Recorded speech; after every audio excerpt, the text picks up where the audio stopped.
vivi todas essas mudanças da década de 70, 80 e 90, e a conclusão é que a velocidade é cada vez maior.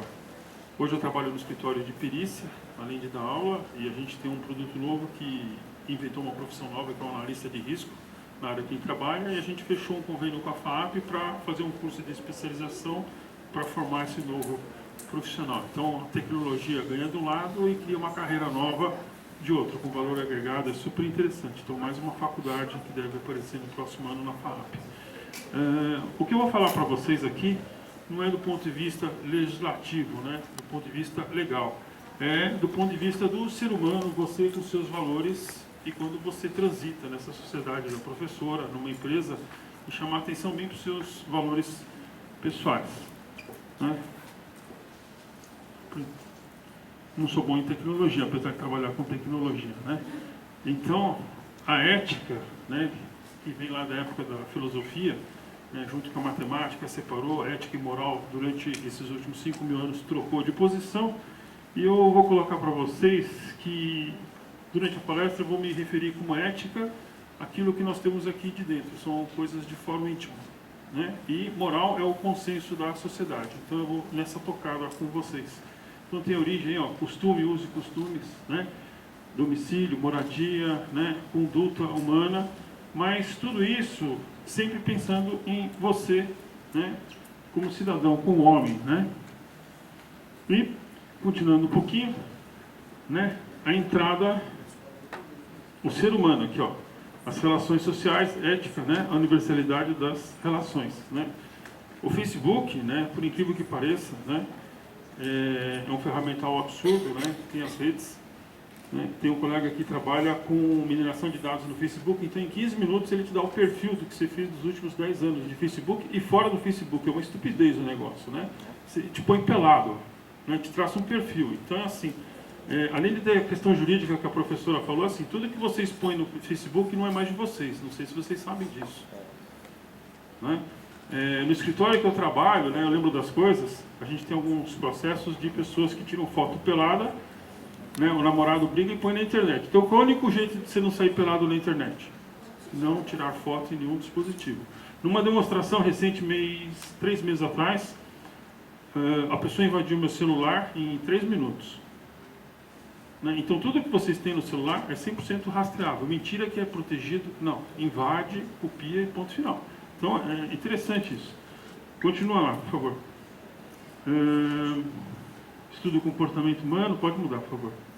Então assim, ó, a grande questão é a seguinte, a ética. Nós nascemos, vivemos no seio familiar, a gente aprende uma série de valores, não é isso? A gente tem uma série de formações e quando chega nos 15 anos acha que sabe tudo. Aí começa a rebeldia, né? Mas só que o mercado, a vida educa, não é assim? E você vai formando os seus valores, para o bem e para o mal. Dessa forma, é extremamente importante que vocês tenham o hábito de conhecer quais são os seus valores. Tá? Quais são os valores que vocês não abrem mão. O mundo corporativo, capitalista, ele é extremamente, como é que eu vou dizer assim, mal educado, achacante, te coloca numa série de situações. Então, até que ponto você vai se corromper e aceitar o mundo capitalista, ou seja, o socialista, ou qualquer outro mundo que você trabalhe, ou qualquer outra rede, que nem a professora colocou. Então, o exercício de conhecer os valores é dia a dia. Existe uma série de fatos que a gente é expostos e vão mudando esses valores. Próximo, por favor. Então, seguinte, ó. Vamos lá. Então, a gente tem a ética, que são as coisas nossas, o moral, que é o consenso da sociedade, valores, dever e obrigação. A moral, por exemplo, que nem tinha na minha época, né? Se você casava, você não podia divorciar, você tinha que fazer uma separação conjugal, cumprir um certo, né, número de tempo e fazer o divórcio. Hoje você paga R$20 no cartório e está separado. Então casar e separar hoje é virar página de livro. Né? Então o que acontece? As coisas vão mudando. A moral sempre segue atrasada em relação aos seus valores éticos. Quando a sociedade, como um todo, tem uma série de valores internos que conjuga, que tem o mesmo objetivo, há quebra de paradigma, a legislação, o Senado, essas coisas todas vêm atrás e promulga leis para contemplar aquela coisa, aquela vontade que a sociedade tem. Mas é muito comum, vamos dizer, vamos discutir aqui o aborto, né? Pode ser que muitos de vocês tenham posições pessoais E naquela sociedade que vocês estão naquele momento, vocês não vão externar. Vocês podem ter uma discussão empresarial sobre o ponto de vista de fazer um produto e vocês têm opiniões diferentes, vocês não vão externar. Até que ponto vocês vão ficar quietos? Até que ponto vocês vão guardar? Tem uma hora que destampa, vocês podem. Né? Então, quanto mais vocês conhecem os valores pessoais que vocês não abrem mão, mais fácil se torna a convivência. Então, o que acontece? Os valores, sejam pessoais, familiares, profissionais, eles são seus, ninguém tira. O fato de casar, a gente muda alguém? Não. O que a gente faz? A gente cede para que o peso da balança esteja correto. É muito comum você estar casado 20, 30 anos, um dia você dá uma opinião, eu nunca ouvi você falar isso. Então, você não conhece as pessoas. Então, o que acontece? Os valores são coisas extremamente particulares, que vocês têm que estar muito bem claros, porque ao vocês trabalharem, serem colocados em situações de confronto, vocês possam tomar as decisões que permitam vocês dormir. Não precisa ter infarto, esse tipo de coisa. Tem que trabalhar consigo mesmo. E caem duas coisas extremamente importantes que é difícil. Você faz as coisas por dever ou por obrigação? Quando é que a vida se torna prazerosa? Quando você faz por dever. Quando você faz por obrigação, a coisa está errada. Então, ó, o limite de velocidade é 90 km por hora. Por que você não anda 120? Porque dói o bolso, uns pontos na carteira. O colega aqui não, ele anda 90 porque é uma velocidade confortável, ele não tem pressa nenhuma, ele se programa para sair e faz um translado extremamente tranquilo, escuta uma rádio, uma música a 90 km por hora, não precisa andar 120. Então essas questões de dever e obrigação é que começam a formar os valores. Próximo, por favor. Então aí, vamos lá. Dever e obrigação.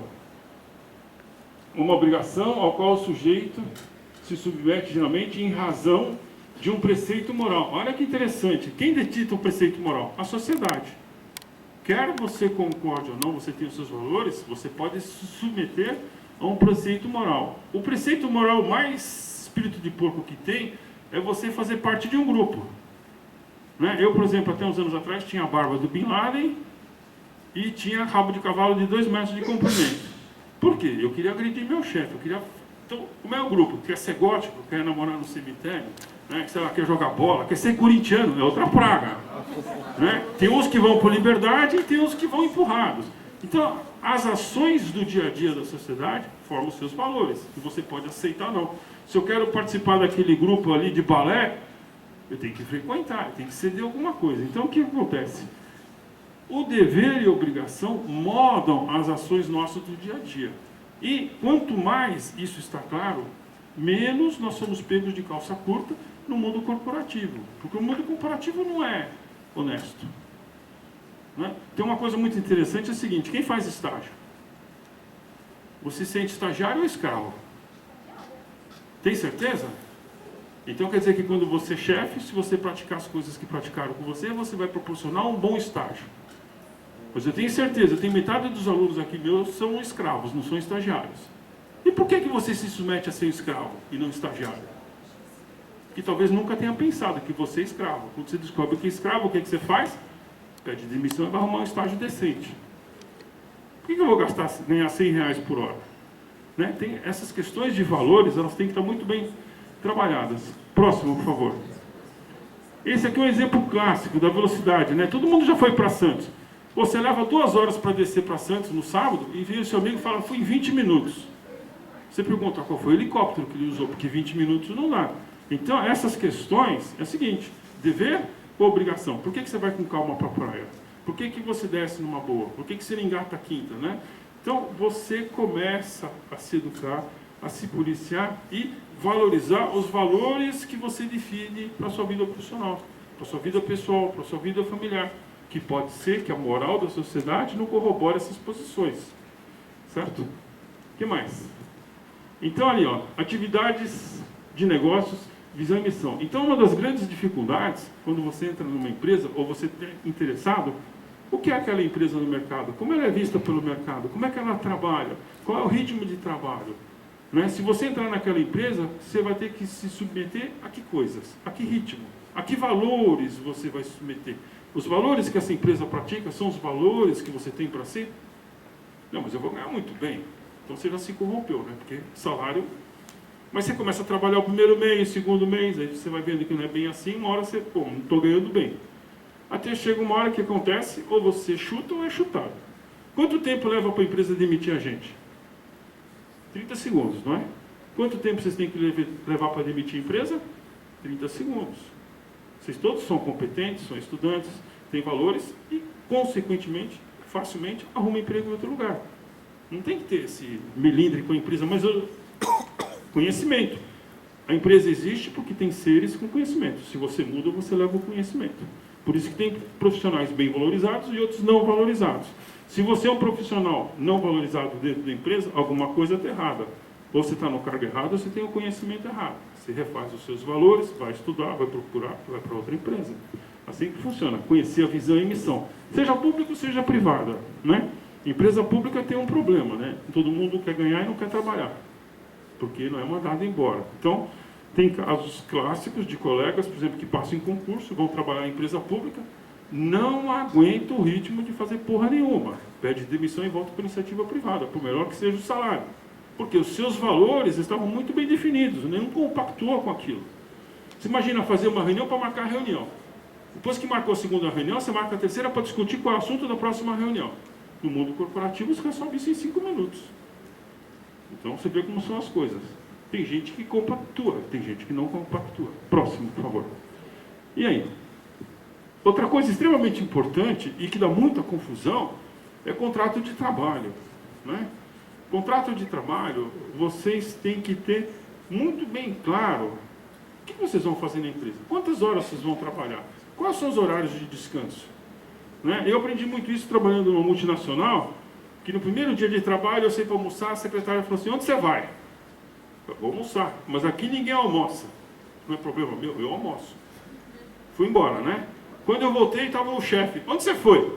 Fui almoçar. Por quê? Eu costumo almoçar. No dia seguinte, onde você vai?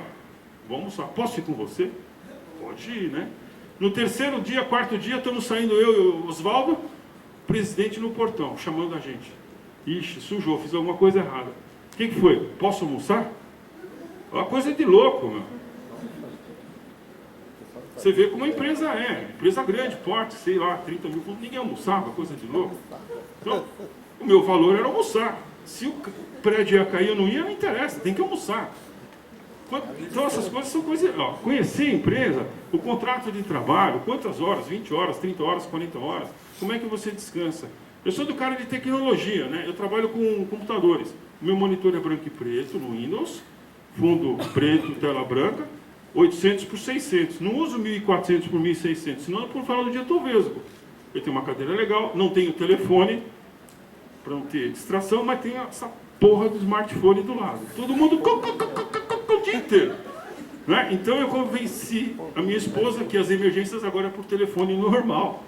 No PABX a secretária passa. Isso aí só serve para zona. Facebook os alunos já me conhecem. Professor, vai dar prova hoje? Eu respondo à meia-noite. Tem. Ué, Facebook é para isso. Essa rede, né, super legal para a gente brincar. Professor, o Corinthians vai jogar hoje. Eu falei, e o Kiko? Eu sou corintiano. E daí, meu? O problema é do Corinthians, eu não ganho salário dos caras. Essas coisas são importantes. Vocês conhecerem o contrato de trabalho, as horas, as formas, o descanso, as férias, é extremamente importante. Um dos grandes exemplos que eu posso dar para vocês é o seguinte, eu fiz uma entrevista de emprego para substituir o pessoal do banco, e a última entrevista foi com o diretor de TI. Ele me atendeu 30 minutos e não olhou no meu rosto. Cara, eu desci no elevador, cheguei na rua, liguei para minha esposa, estamos de férias, vamos para Itanhaém. O que aconteceu com o emprego novo? Nem fui contratado. Eu desci pela portaria, peguei o carro e fomos para a praia. 10 horas da noite, toco o telefone, a pessoa, o que aconteceu, Delo? Que você sumiu? Eu não vou trabalhar, porque o cara não olhou no meu rosto. Como é que eu vou trabalhar com um cara que não olha no rosto? Chegou meia-noite, ligou o diretor de RH do banco. Olha, houve um equívoco, perfeitamente. O seu diretor não olhou no meu rosto, o equívoco foi esse, não fui eu que não quis trabalhar com o banco. 2 meses depois o cara foi mandado embora. Provavelmente a minha relação foi a gota d'água. Mas tem que estar nítido para vocês quais são as condições mínimas de trabalho numa empresa. Você é contratado para cortar cana. Vão te dar um trator último tipo, né? Teleguiado, GPS. Chega lá, tem o facão. Vamos embora, meu. Está errado, não é assim. Então, quando vocês forem contratar pessoas, vocês sejam extremamente honestos. Honesto não é demérito para ninguém. Eu estou com um problema com o funcionário que quem contratou falou uma coisa, ele entendeu outra e o diretor entendeu outra. Num regime de... virou um caos. O diretor quer demitir o RH quer demitir o funcionário quer matar os dois. Só que eu não posso ficar sem funcionário porque o cara é bom. Como é que arruma uma situação dessa? Não arruma. Vamos 3 para a rua. Certo? Então é o seguinte, limites pessoais. Vocês têm que saber quais são os limites pessoais. Vocês não podem ter infarte, não pode assim. Vocês têm que saber quais são os valores éticos. O que corrobora com vocês, o que não corrobora. Nem sempre vocês vão poder externar as opiniões sobre determinados assuntos. Então vocês têm que pensar. Vocês estão numa reunião de definição de produto, aí se você ficar quieto, você conceito, você perde o emprego. Né? Eu estou definição, no meu caso, de sistema, o cara pergunta, e Adeluque, como é que vai ter no data center? Se eu ficar quieto, eu perco o emprego. Eu tenho que dizer, vai ter servidor, vai ter isso, vamos levantar, vamos fazer um planejamento. Então vocês têm que ter muito bem nítido o que vai acontecer. A empresa, né, essas coisas são extremamente rápidas. Então você conhecendo a empresa, conhecendo os seus limites, é extremamente fácil estabelecer uma relação de trabalho. Né? Outra coisa que dá muita dor de cabeça é fofoca. Qual é a melhor fofoca? Aquela que você não sabe. Se você soube, você se posicionou. Se você se posicionou, você comparou com seus valores pessoais. Você colocou em xeque os seus valores éticos. Se você é a favor ou contra. A gente dá aula no curso de secretariado, né? E as meninas ainda são novas, não tem malandragem, né? Aí chega lá, vai trabalhar, a moça tem uma determinada religião e o chefe tem 3 amantes. Manda reservar hotel, viagem. E como é que você faz? Se você é uma pessoa religiosa, vai trabalhar com um cara que não está nem aí pro negócio. Perde as contas, vai embora. Então, olha que interessante, vocês têm uma série de situações. Né? Por favor, o próximo. Bom, feito isso, existem algumas coisas interessantes. Não sei se vocês conhecem um acidente que teve no Chile, há 300 milhões de anos atrás. Qual foi o grande dilema que esse pessoal teve? A hora que acabou a comida, o que eles fizeram? Comeram carne humana. E aí? A gente pode julgar? Não éramos nós que estávamos lá, eram eles. Então, dentro daquele contexto, os valores éticos mudaram instantaneamente. É uma questão de sobrevivência. Não, teve um cara que foi lá e fez inventário quem mordeu a bunda de quem. Não, ninguém faz isso. É uma situação virada. Mas as pessoas, os familiares, né, mudaram os seus valores. Né? É interessante isso. Né? Diagnóstico de doenças críticas também, né? O pessoal é contra uma série de coisas, até que o seu parente, o seu pai pega aquela doença, né? Você chaveia instantaneamente a posição. Então olha que interessante, né? Significa que você não fez o exercício correto com essas questões, né? de doenças, né? Então, por exemplo, tem a questão da eutanásia. Desliga ou não desliga? Não, não pode desligar, mas o seu pai está lá 6 meses, então pega e desliga. Como é que você muda de posição instantaneamente? Como é que são os seus valores? Você não pode ter 2 pesos, 2 medidas. Né? É extremamente interessante. Vocês conhecem o termo ortotanásia? Quem conhece? Levanta a mão. Não? Ortotanásia é um documento aceito hoje no Brasil que você diz como é que você quer morrer. Você quer ser entubado 12 anos vegetativo na cama ou se tiver um diagnóstico que você não retorna ao seu ponto inicial daquele, pode desligar as máquinas. Você decide e os médicos respeitam, não é crime. Vocês sabiam disso? Você pode definir a forma como você quer tratado. Então tem hospital que aceita, tem hospital que não aceita. Então e aí, como é que faz? Você tem que pensar nessas coisas, tem que pensar nesses valores. Né? A questão de fila é uma outra coisa espetacular, né?